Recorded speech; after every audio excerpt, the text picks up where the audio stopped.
우리 말씀은 히브리서 보도록 하겠습니다.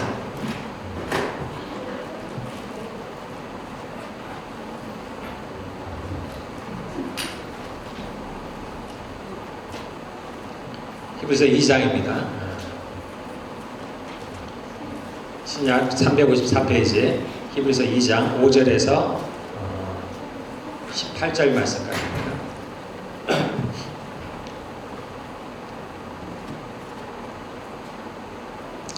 히브리서 2장 5절에서 18절 말씀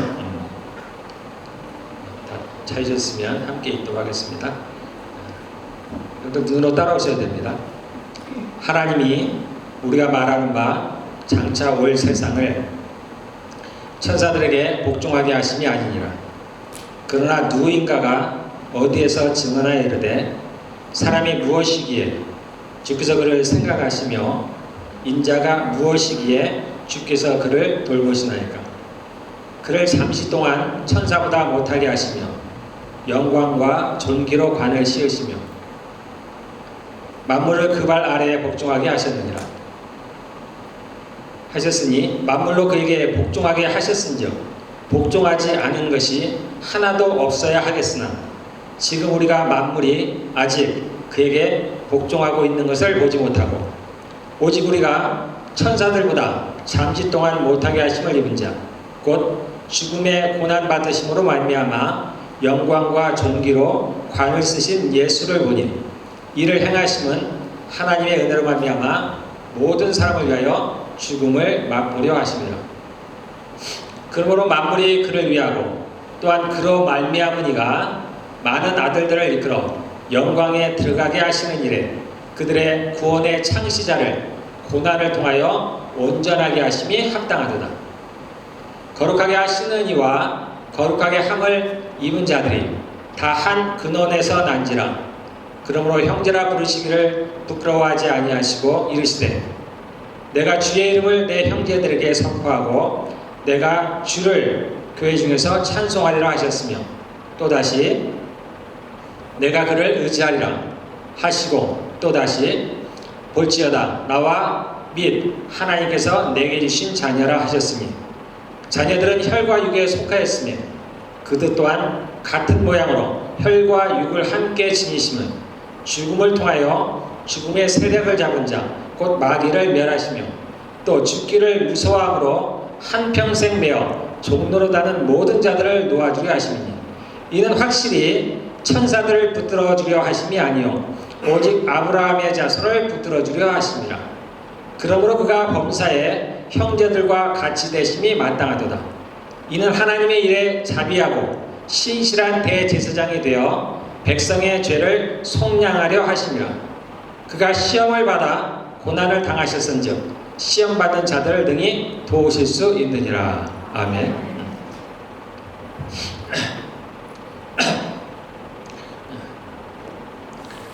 성경에서 특히 신약에서 그 교리상으로 두 개의 기둥이라 할 만한 책을 고르라고 하면은 로마서하고 히브리서입니다.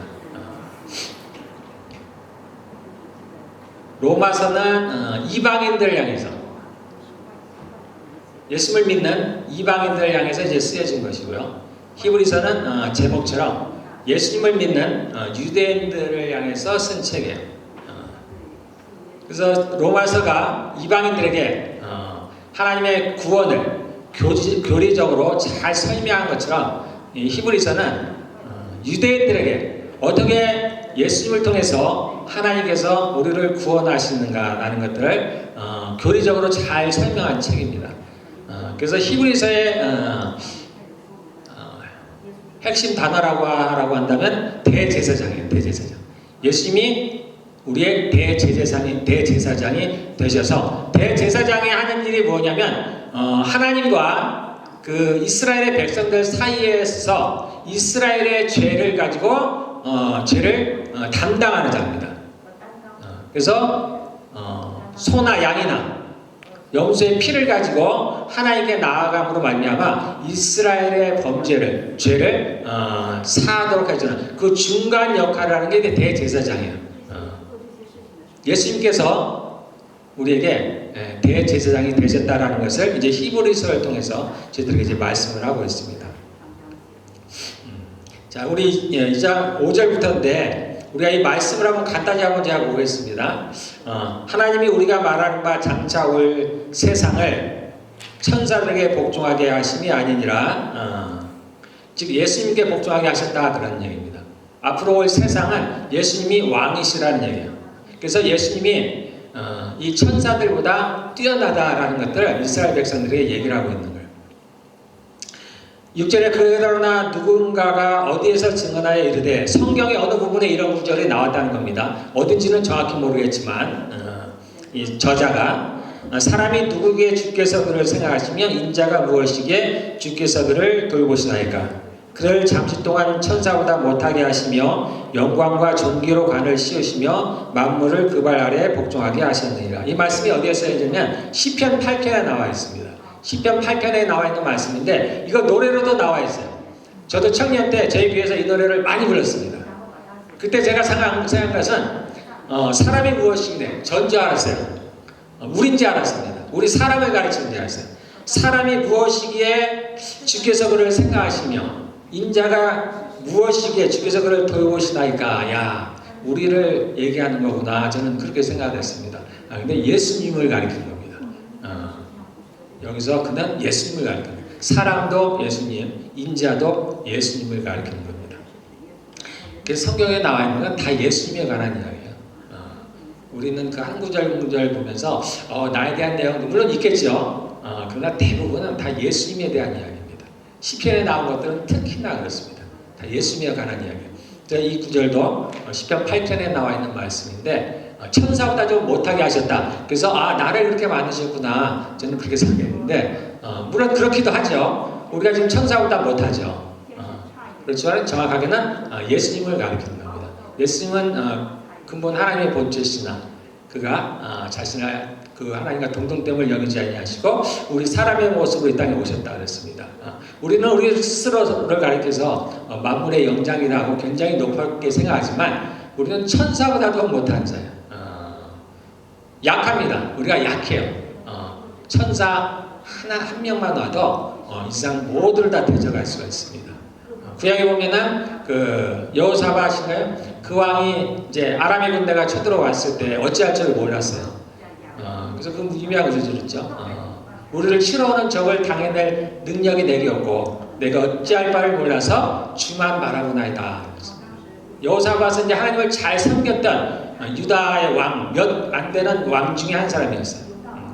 그때 하나님께서 그 여호사밧의 기도를 들었습니다. 그래서 이제 너가 이 싸움에 나설 것이 없다 그랬습니다. 그래서 여호사밧은 군대를 내가지고 나아간 게 아니고 찬송을 하고 갔습니다. 자기네 군사들과 백성들과 더불어서 찬송을 하며 나아갔어요. 그때 하나님께서 보내신 한 천사가 적진에 들어가서 하룻밤에 15만 명을 하룻밤에 다 죽여버렸습니다. 그래서 한 명의 천사만 가도 어마어마한 능력을 발휘합니다. 우리는 천사에 비해서 아주 약한 존재. 실제로 우리는 귀신을 우리 힘으로는 이길 수가 없어요. 어쨌든 그렇습니다. 이것은 예수님을 이제 가리키는 거예요. 자, 그 다음에 8절의 내용을 보면 만물을 그 발 아래 복종하게 하셨느니라 라고 이제 시편 8편에 기록이 되었는데 실제로는 어떻습니까? 많은 예수님을 믿는 사람들 또는 믿지 않는 사람들도 이 부분이 궁금하고 의문이었어요. 왜 이 땅이 여지껏 아직까지 예수님께서 십자가에서 죽으시고 부활하셔서 마귀를 이기셨는데 승리하셨는데도 불구하고 왜 우리의 삶은 우리의 환경은 변하지 않는가라는 거예요. 여기에 그 이유를 설명해 놨습니다. 완전하진 않지만 그래서 만물을 그 발 아래 복종하게 하셨느니라 하였으니 그러면은 만물로 그에게 복종하게 하셨은즉 복종하지 않는 것이 하나도 없어야 하겠으나 그래서 모든 만물들이 예수님께서 십자가에 죽으시고 부활하시면서 이제 승리하셨죠. 그러면 모든 만민들이 예수님께 복종해야 되는데 새로워져야 되는데 우리도 더 이상 죄를 짓지 아니하고 주의 말씀에 순종하고 이 세상의 모든 악들이 사라져 버려야 되는데도 그러함에도 불구하고 이 세상은 여전히 예전과 변함이 없다라는 겁니다. 지금 그 얘기를 하고 있는 거예요. 왜 만물들이 복종하지 않느냐? 여기 보면 지금은 그렇다는 얘기입니다. 아직은. 그래서 성경에 이렇게 기록되었고 예수님이 실제로 십자가에 죽으시고 부활하시면서 이겼습니다. 승리를 하셨음에도 불구하고 여전히 아직까지는 이 세상이 그대로인 것처럼 보인다. 그래서 우리는 조금 어려운 말로 already라고 합니다. 영어로 already. 그러나 yet. 이미 우리말로는 아직이라는 뜻. 이미 예수님이 승리하셨지만 이미 우리가 구원을 받았지만 그러나 아직 완전하지 않다. 완성되지 않았다는 겁니다. 그 마치 이 마귀가 심판을 받았어요. 우리가 뒤에 이제 보겠습니다만 이미 마귀는 심판을 받았습니다. 그런데 아직 형이 집행이 안 됐어요. 그때까지는 부득불 우리가 함께 살아가는 겁니다. 이 땅에 성령님도 계시고 하나님도 계시고 그 다음에 마귀도 이 땅에 함께 있는 거예요. 우리는 지금 요 안에 살고 있어요. 9절에 오직 우리가 천사들보다 잠시 동안 못하게 하심을 입은 자 곧 죽음의 고난 받으심으로 말미암아 영광과 존귀로 관을 쓰신 예수를 보니 이를 행하심은 하나님의 은혜로 말미암아 모든 사람을 위하여 죽음을 맛보려 하심이라. 만물이 아직 예수님께 복종하지 않았습니다.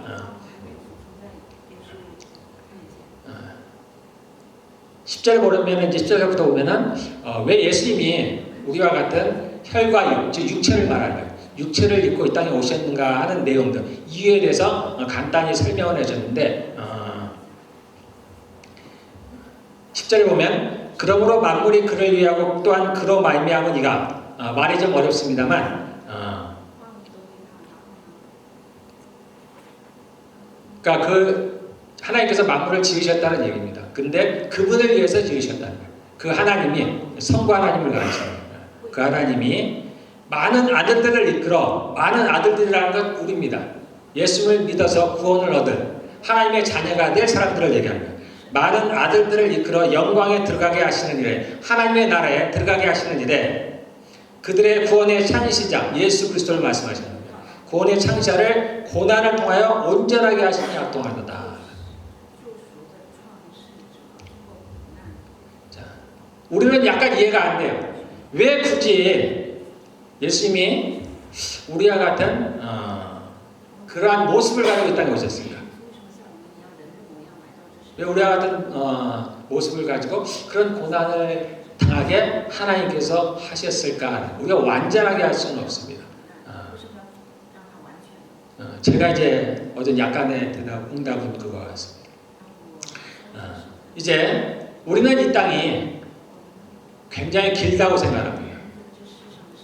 마치 영원할 것 같은 그렇게 생각을 해요.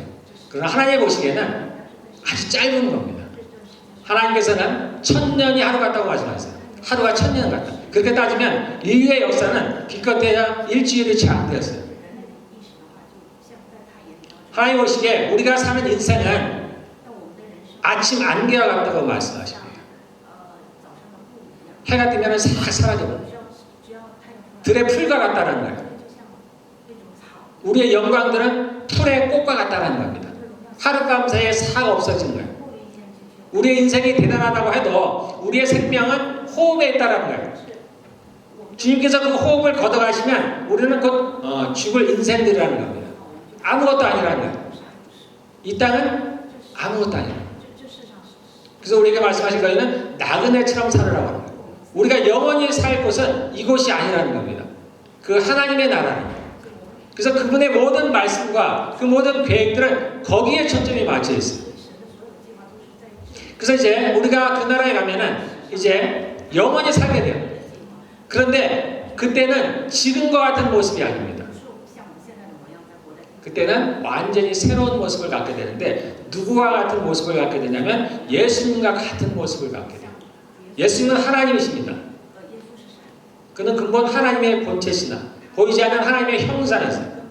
그런데 그분과 같은 그러한 몸을 갖게 된다. 우리의 소망이 거기에 있습니다. 우리가 본 적이 없지만 그래서 알 수도 없지만 얼마나 영광스러운지는 우리가 뭐 상상할 수도 없죠. 그러나 하나님은 아시는 거예요. 그게 얼마나 영광스러운지를 아시는 겁니다. 그리고 우리가 그것에서 이제 주님과 영원히 함께 산다는 거예요. 그런데 그 주님이 여기 그 뒤에도 나오지만 우리와 형제가 됐다는 거예요. 같이 됐다는 겁니다. 그래서 그러한 동질감 말하자면 그런 것들을 위해서 이 주님도 우리와 더불어서 함께 이러한 육체를 입고 함께 고난을 당하셨다.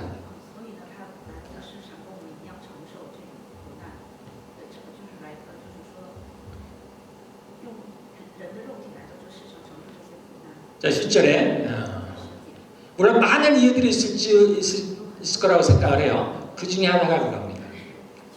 거룩하게 하시는 이와 거룩하게 함을 입은 자들이 다 한 근원에서 난지라. 거룩하게 하시는 이는 예수 그리스도입니다. 거룩하게 함을 입은 자들은 저희들을 말합니다. 한 근원에서, 한 근원은 하나님 아버지로부터 났다는 얘기입니다.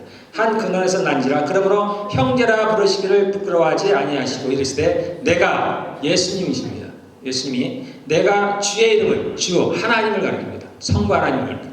내가 주의 이름을 내 형제들에게, 우리 믿는 사람들을 가리킵니다. 형제들에게 선포하고 내가 주를 그의 중에서 찬송하리라 하셨으니 또다시 내가 그를 의지하리라. 그게 나라는 것은 예수님을 가리키는 겁니다. 하시고 또다시 볼지어다 나와 및 하나님께서 내게 주신 자녀라. 내 자녀라는 얘기가 아니고 하나님의 자녀라는 얘기입니다. 그래서 나 예수님과 하나님의 자녀들이라 그런 얘기를 합니다. 자, 14절에 자녀들은 혈과 육에 속하였음에 즉 육체를 가지고 있다 얘기입니다. 육신을 가지고 있다는 얘기예요. 그들 또한 예수님 또한 같은 모양으로 혈과 육 즉 육체를 함께 지니심은 여기에 또 다른 이유가 있어요. 왜 예수님께서 왜 우리와 같은 육체의 모양을 가지고 육체를 가지고 이 땅에 오셨을까라는 겁니다. 우리와 아주 직접적인 관련이 있는데 여기 이유가 나옵니다. 죽음을 통하여 죽음의 세력을 잡은 자 곧 마귀를 멸하시고 우리와 같은 육체를 가지시고 그리고 죽음을 통하여서 죽음의 세력을 잡은 자 사망 원사를 가진 자 이 어둠의 세상 주관자 하늘에 있는 악한 영 소위 마귀라고 하는 겁니다. 사단이라고 합니다. 그를 멸하시며 여러분 이게 그냥 우리가 신화를 얘기하는 게 아니에요. 이건 진짜 현실입니다. 현실을 말하는 거예요. 이 세상도 그냥 굴러가는 것 같지만 다 법적으로 되어 있습니다. 모든 것들이 법을 통해서 다스려야 돼요. 사람들이 법을 지키지 않고 있지만 법에 따라서 진행해야 되는 거예요. 그래서 깡패가 아무리 힘이 세도 경찰을 못 이기는 거야. 그냥 법 때문입니다.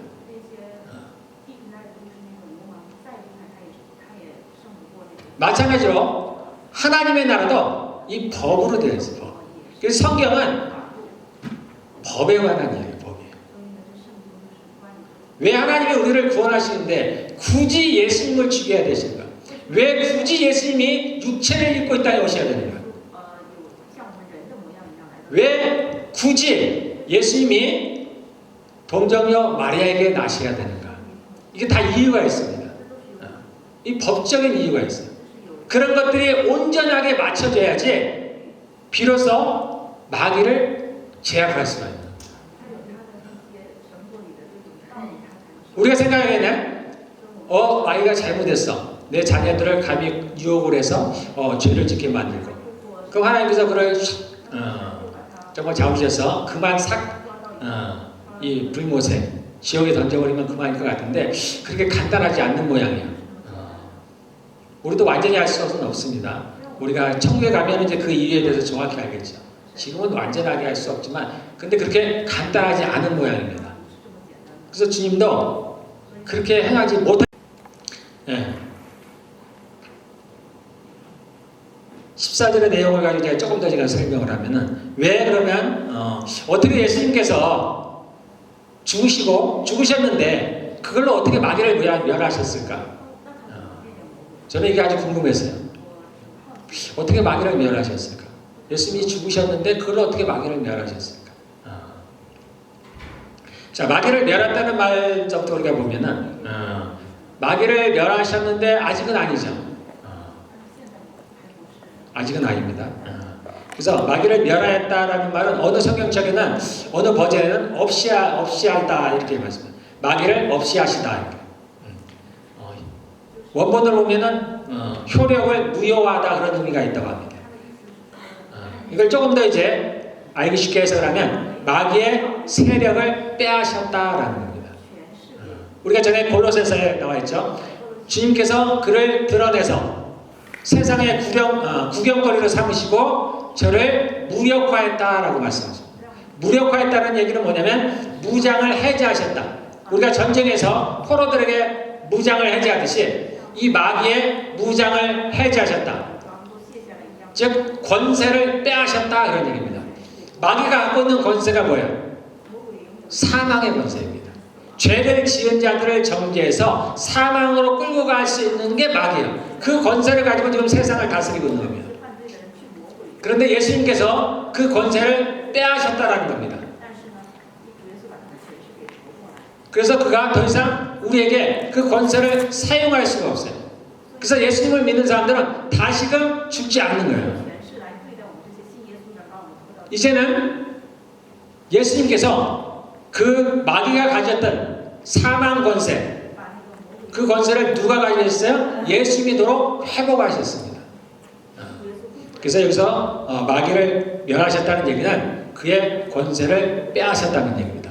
그리고 결과적으로는 언제가 될지 모르겠지만 예수님이 다시 오신 날 그를 심판해서 그 형을 집행하신다는 얘기입니다.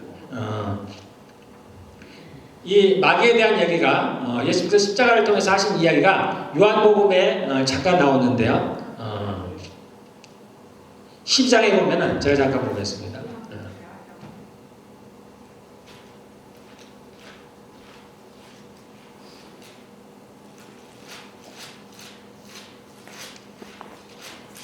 예, 12장 31절에 보면 어떤 말씀이 있냐면 이제 이 세상에 대한 심판이 이르렀으니 이 세상의 임금이 쫓겨나리라 라는 부분이 있습니다. 미래요. 이 세상의 임금이 쫓겨나리라. 이 세상에 대한 심판이 이르렀다. 조만간 이제 그가 심판을 받을 것이라는 얘기예요. 그러면 그가 쫓겨나리라 라는 얘기입니다. 그 다음에 이제 14장 30절에 보면은 비슷한 내용인데 약간 다른 게 있습니다. 30절에 보면 이후에는 내가 너희와 말을 많이 하지 아니하리니 이 세상의 임금이 오겠음이라. 그러나 그는 내게 관계할 것이 없다라고 말씀하십니다. 그래서 예수님도 이 마귀를 가리켜서 이 세상 신 또는 이 세상 임금이라고 이제 지칭을 하고 있습니다. 그래서 그가 가지고 있는 그러한 권세, 이 세상에 대한 권세가 불법은 아니라는 거예요. 합법적으로 그도 갖고 있다는 거예요. 아담의 범죄로 말미암아서. 자, 16절에 보면 16장에 보면은 이제 예수님께서 이제 죽으시고 부활하시면 그 다음에 성령님 보혜사를 보내시는데 그가 우리에게 뭐에 대해서 알려주시냐면 죄에 대해서, 의에 대해서, 심판에 대해서 알려주신다는 겁니다. 그래서 16장 11절에 보면은 심판에 대하여라 하면 이 세상 임금이 심판을 받았으며 라는 겁니다. 그래서 예수님께서는 이 마귀에 대해서 그가 지금은 권세를 가지고 있지만 조금 있으면은 언제냐면 예수님께서 십자가에 죽으시면은 주님께서 그 일을 이루시면은 이제 마귀가 심판을 받는다라는 겁니다. 그가 심판을 받으면 이제 그는 이제 영원히 쫓겨난다 그런 얘기입니다.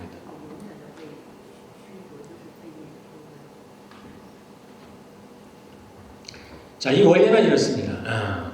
왜 마귀가 심판을 받느냐라는. 자, 이거는 우리는 좀 이해하기 어려운데요. 어떻게 보면 고도의 머리 싸움입니다. 마귀도 아주 똑똑한 자예요. 그러니까 이 아담을 유혹해서 이 땅에 있는 권세를 빼앗아 버렸어요.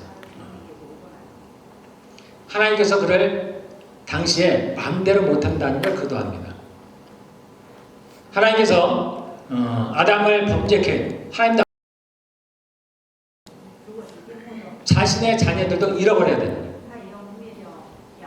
그래서 주님은 이 마귀가 너무나 미웠지만은 그분은 그렇게 할 수가 없었어요. 왜냐하면 마귀를 미워하는 그 미움보다도 자신이 만든 자신의 자녀를 사랑하는 그 사랑이 더 컸기 때문이에요. 그래서 사랑은 죽음같이 강해요. 때로 사랑은 죽음보다 강해요. 그러한 분노를 안고 주님이 참으신 겁니다. 때를 기다리신 거예요. 이 땅이 어떻게 될 거라는 건 너무나 잘 아셨어요. 그렇지만 주님은 자신의 자녀들을 구원하시기를 원하셨습니다. 물론 그분은 전능하신 하나님이시니까 그러한 방법도 이미 알고 계셨어요. 그래서 우리가 아는 대로 창세기 3장 15절에 보면 이제 나중에 어떻게 자신의 자녀들을 구원하실까에 대한 그런 예언적인 이야기가 나옵니다. 그래서 그분은 이 일을 해결하기 위해서는 자신의 아들을 죽일 수밖에 없다라는 걸 주님은 아셨습니다. 그렇지만 그분은 그 일을 행하기로 작정을 하셨어요. 자, 근데 어떻게 그 일을 행하시는지 여러분들 잘 보시기 바랍니다. 다 이거 법적인 얘기라고 그랬죠? 그러면은 이 사단을 마귀를 제압하기 위해서는 저를 불법으로 인도해야 돼요. 저가 불법을 행해야 돼요. 우리가 권세를 빼앗긴 거, 아담의 권세를 빼앗긴 거는 불법을 행했기 때문에 어떻게 하나님이 말씀하셨어요? 너희가 이것을 먹지 말라. 너가 이것을 먹는 자는 정령 죽으리라. 법으로 정해놓으셨어요. 그때는 이 마귀가 사망 권세를 갖고 있지 않았습니다.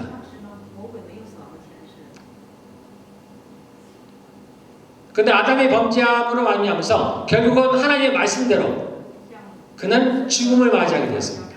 그리고 그 권세는 이제 마귀에게로 옮겨졌어요. 그래서 이제 하나님께서 이제 이 마귀를 멸하시기 위해서는 그를 소위 감옥으로, 지옥이라는 건 지하에 있는 감옥을 말하는 거예요. 간단히 얘기하면 감옥으로 보내기 위해서는 그가 범죄해야 되는 거예요.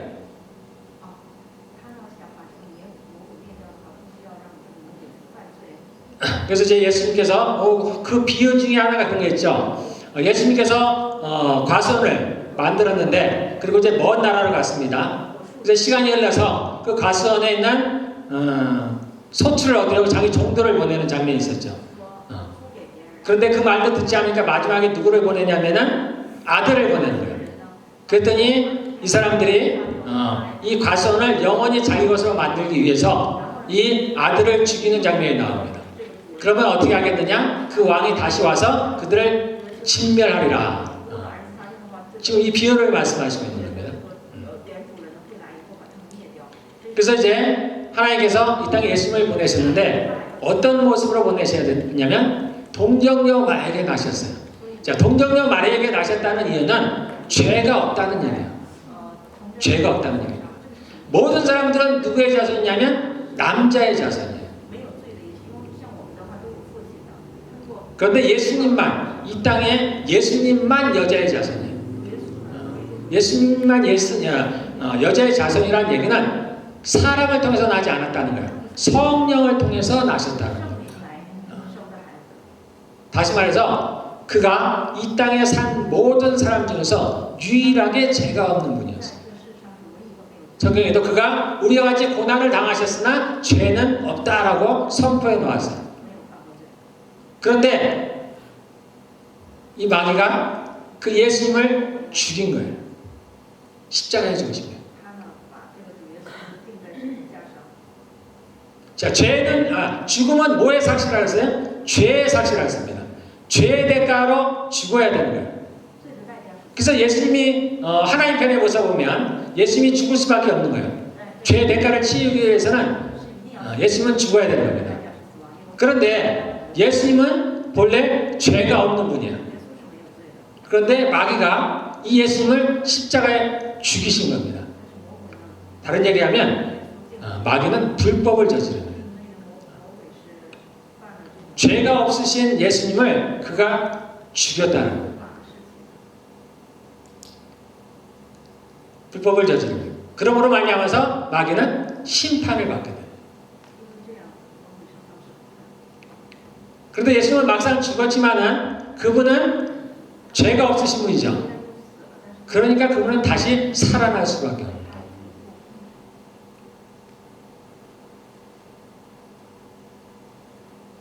그가 살아나심으로 말미암아서 그가 부활하심으로 말미암아서 그가 의롭다는 것을 증명해버려요. 그는 죄가 없으다. 그가 죄가 있으셨다면 그분은 살아나실 수가 없습니다. 그러면 마귀는 완전히 승리를 했겠죠. 우리는 완전히 멸망에 빠졌을 것입니다. 그런데 예수님은 죄가 없으신 분이었고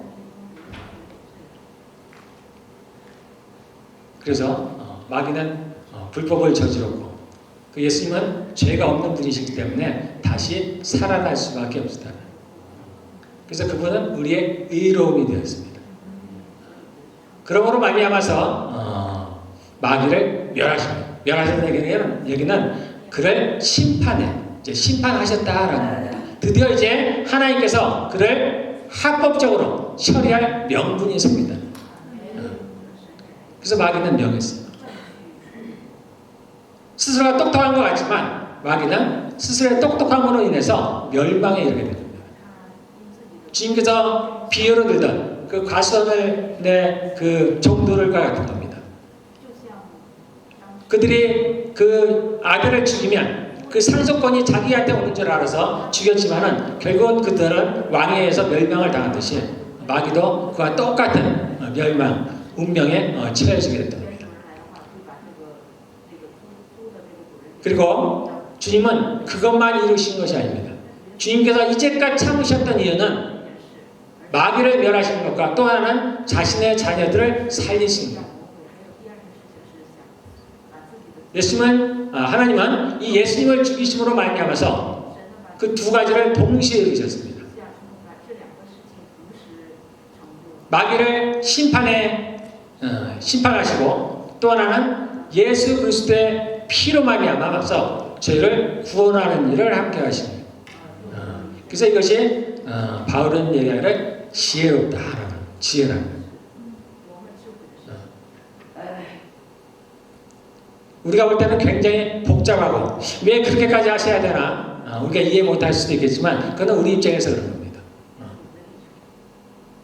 주님은 자신의 온전하신 지혜로 말미암아서 이 모든 것을 동시에 이루셨어요. 예, 그런 말미암아서 저희가 구원을 받았습니다. 정말 하나님께. 그래서 우리가 날마다 그 하나님을 찬양하는 거예요. 우리는 그 죄의 형벌이 어떤지 우리는 잘 몰라요. 막연하게만 아는 거예요. 우리가 실상 지금 죄의 결과를 겪고 살아가고 있음에도 불구하고 이것을 대수롭게 않게 생각하는 거예요. 그러나 정말 이 죄의 결과로 말미암아서 고통을 맛본 사람들, 그 절망을 맛본 사람들, 그런 사람들은 쉽게 얘기하십니다. 쉽게 죄를 짓지 않아요. 죄는 반드시 대가가 찾아옵니다. 그렇지 않으면 예수님이 십자가에서 죽으실 이유가 전혀 없어요. 그 죄의 대가는 아주 무섭습니다. 그렇지 않으면 예수님께서 십자가의 그 고통으로 죽으실 이유가 없는 거예요. 죄는 반드시 대가를 갖고 옵니다. 그리고 그 고통은 무서워요. 우리가 견딜 만한 고통이 아닙니다. 우리가 오해하기 쉬운 게 있어요. 예수님께서 십자가에 죽으셔서 우리의 모든 죄를 대신해서 죽었기 때문에 내가 이 땅에서 죄를 지어도 다 괜찮다고 생각하는 거예요. 이미 다 용서를 받았다고 생각합니다. 전혀 그렇지 않습니다. 죄는 반드시 대가를 치르게 되어 있어요. 이게 하나님의 법칙이에요. 그래서 이 땅에 이와 같은 범죄가 난무하는 겁니다. 고통스럽게 살아가는 거예요. 그 모든 결과는 죄로부터 왔어요. 사람이 지은 죄로부터 왔어요. 왜 크리스찬들이 이 땅에서 어렵게 살아갑니까? 하나님의 자녀가 되는데 왜 고통을 겪어야 되는데 왜 질병을 얻어야 되는데 죄 때문에. 우리는 명확하게 내가 이 죄를 지었으니까 이 세상의 법처럼 이러한 죄를 했으면 형이 몇 년, 또는 뭐 옛날 같으면 태장, 매 맞는 게 몇 대, 이렇게 명확히 얘기하면 우리가 알 수 있을 것 같은데 그렇지가 않아요. 우리는 그거는 명확히 모릅니다.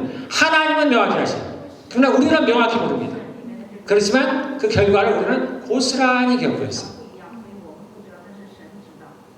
이것이 원인과 결과, 즉 어떤 죄로 인해서 그러한 대가가 얼마라는 걸 명확히 모르기 때문에 우리는 그냥 편하게 죄를 짓고 있는 거예요. 제가 최근에 어떤 일이 잘 안 됐어요. 잘 안 풀렸습니다. 그래서 왜 내게 이런 일이 일어났을까? 제가 이제 생각을 하다가 한 가지가 걸리는 게 있었어요. 제가 그 일을 하면서 뭔가가 하나 걸렸어요. 그런데 제가 그걸 무시했다기보다는 제가 어쩔 수 없어서 그렇게 일을 해나갔어요. 그래서 평상시처럼 똑같이 일했습니다. 일이 잘 풀리는 것 같았는데 그렇지 않았어요. 이제 마무리가 될 때쯤 되자 하나둘씩 일들이 벌어지기 시작했습니다. 저는 이제 빨리 캐치를 했죠. 도대체 문제가 뭘까? 내가 지금까지 이런 적이 잘 없었는데 이유가 뭘까? 그때 내가 마음에 걸렸던 게 생각이 났습니다. 그래서 제가 빨리 하나님께 회개를 했어요. 제가 잘못했습니다. 그리고 어떻게 일이 진행되는가를 저도 봤어요. 과연 이것이 영향이 있을까 없을까? 나의 회개가 영향이 있을까 없을까? 그런데 그 이후로 일은 정말 거짓말처럼 다 해결이 됐습니다. 아주 잘 해결이 됐어요. 우리가 회개라는 걸 여러분들 잘 생각해 보셔야 됩니다.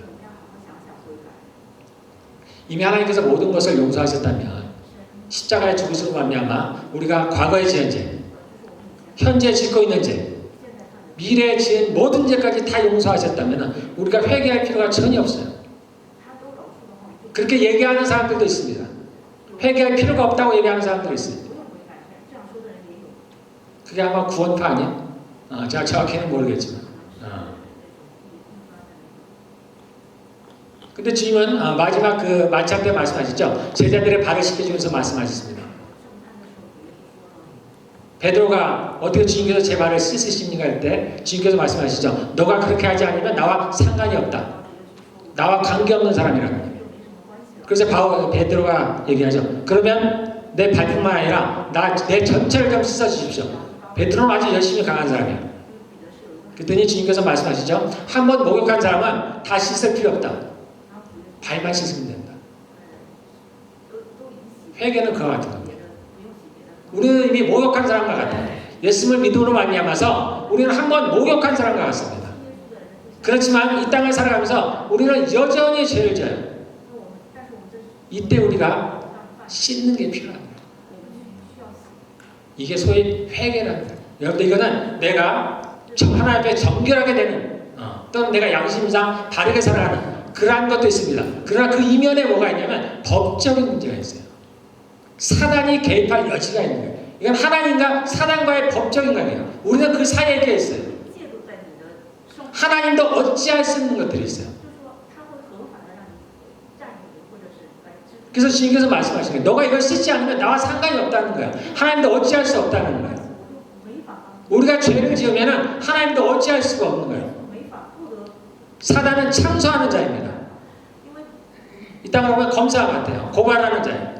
저가 이러한 죄를 지었으니까 주님 제가 이렇게 해도 되겠죠?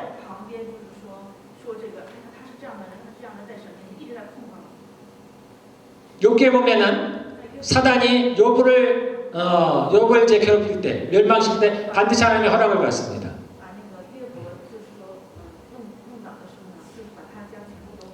그래서 주님께서 우리에게 그 해결하는 방법으로, 왜냐하면 하나님은 우리의 육체의 연약함을 아셔요. 우리에게 여전히 죄가 우리 안에 있다는 거 압니다. 그래서 우리가 이 땅을 살아가는 동안에 여전히 죄를 지을 것이라는 걸 너무나 잘 아세요. 주님은 우리 죄를 기억지 않으십니다. 예레미야에 나온 대로. 그렇지만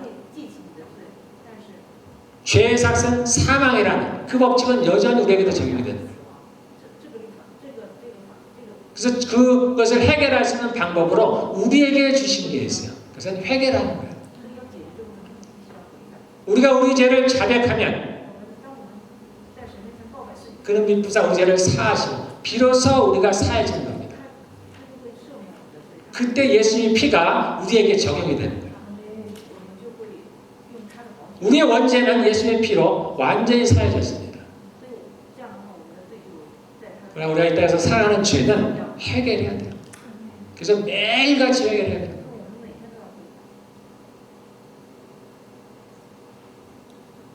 제가 장담할 수는 없지만 내가 반은 장담합니다. 여러분들이 그렇게 살아가면 여러분에게 형통하지 않을 게 없어요.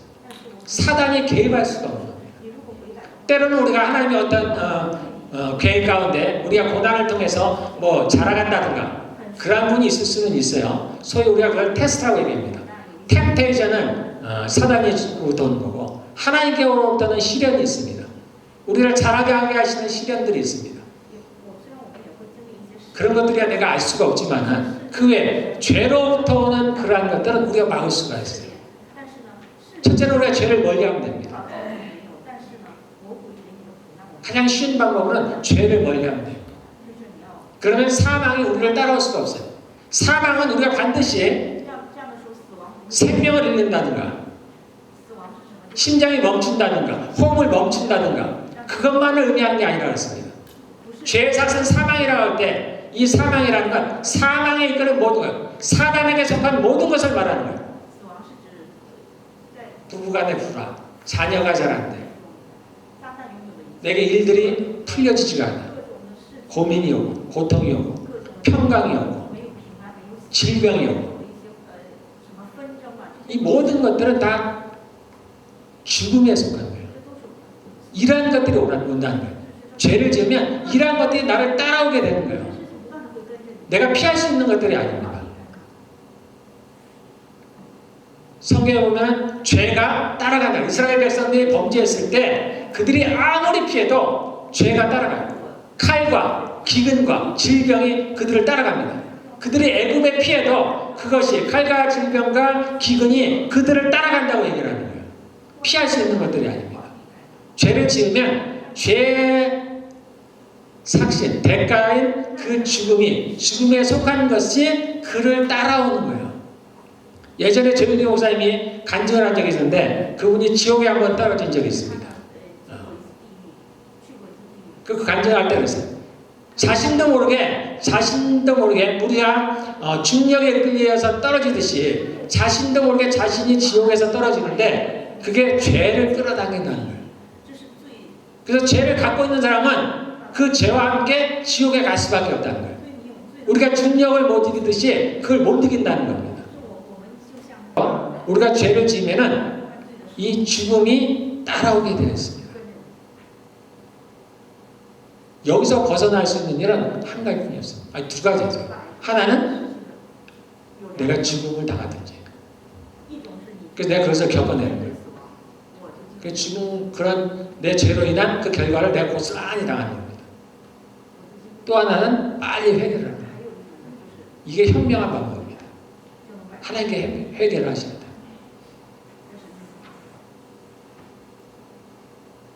그러면 살아날 수가 있습니다. 주께서 말씀하십니다.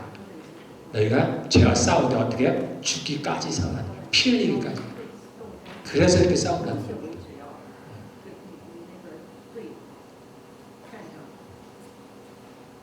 여러분들 싸우시기를 바라겠습니다. 작은 것, 그래서 작은 여우가 그 담장을 뚫어요.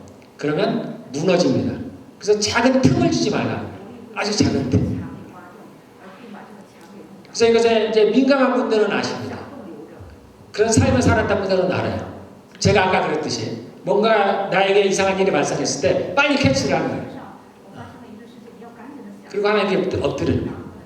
도대체 이유가 뭘까? 본인의 이유를 모를 때는 하나님께 여쭤봐요. 성령에게 여쭤보는 겁니다. 도대체 왜 이런 일이 발생했습니까?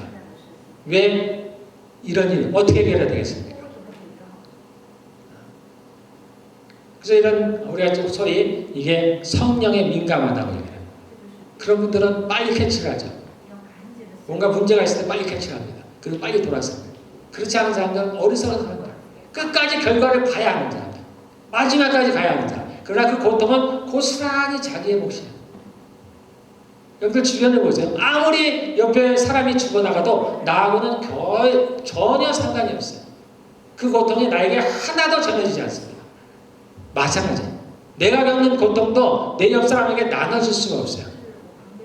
그건 자신이 겪어내야 돼요. 그래서 죄가 무서운 거예요.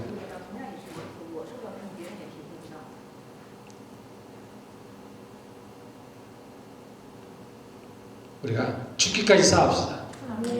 쉬운 일은 아니에요. 이거 정말 쉽지 않습니다. 그래서 우리가 맨날 기도하는 거예요. 성령의 도우심을 받는 겁니다. 우리 힘으로서 이 죄를 이길 수가 없어요. 바울도 그랬습니다. 이 사망의 몸에서 내가 어찌할까? 왜냐하면 자기도 보니까 그 죄를 이길 수가 없어요. 우리도 마찬가지입니다. 바울이 그랬다면 우리도 마찬가지예요. 그래서 우리가 성령을 의지하는 겁니다. 그분은 이길 수가 있어요. 우리가 로마서를 봤죠? 말씀이 어디에 있었어요?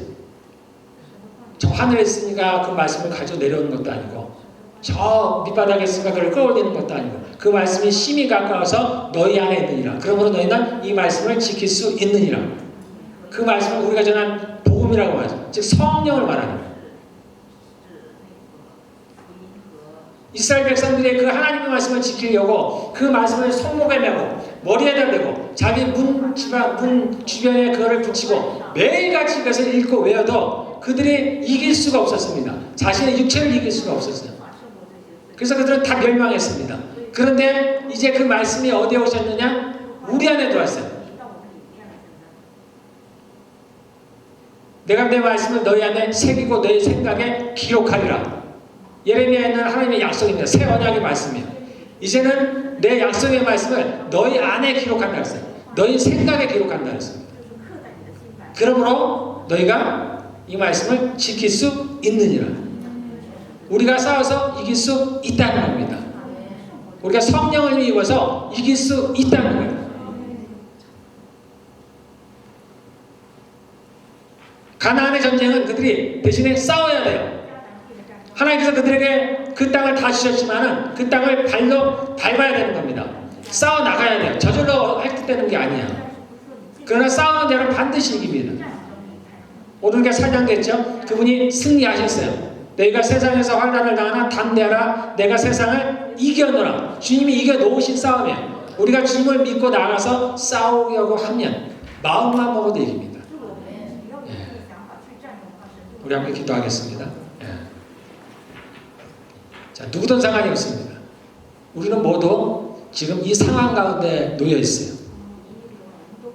어떤 사람에게는 작은, 어떤 사람들은 크게 그 일이 본인에게 닥쳤을 수는 있지만 우리는 늘 이 싸움을 싸웁니다. 원수가 어디에 있습니까? 집안에 있어요. 우리가 싸울 사람이 누구예요? 남편, 아내, 자녀, 부모, 형제. 우리의 원수가 이 안에 있습니다.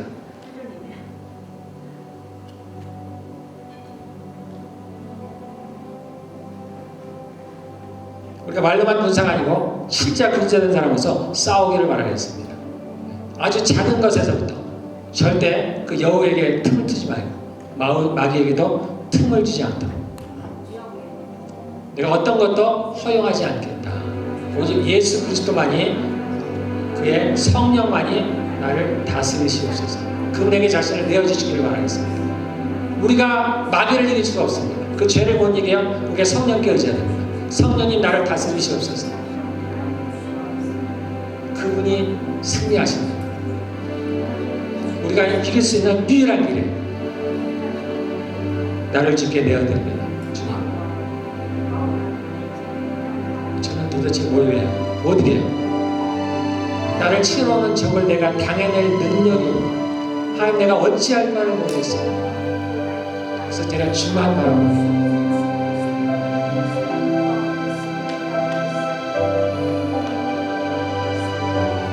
너희의 순종의 온전케 될 때 순종치 아니하는 자들 벌하라고 준비하는 중에 계시다라고 주님은 말씀하십니다. 우리가 주변 사람들 위해서는 함께 중보해 주셔야 됩니다. 저 혼자 힘으로는 못 이겨요. 그래서 교회를 만드신 거예요.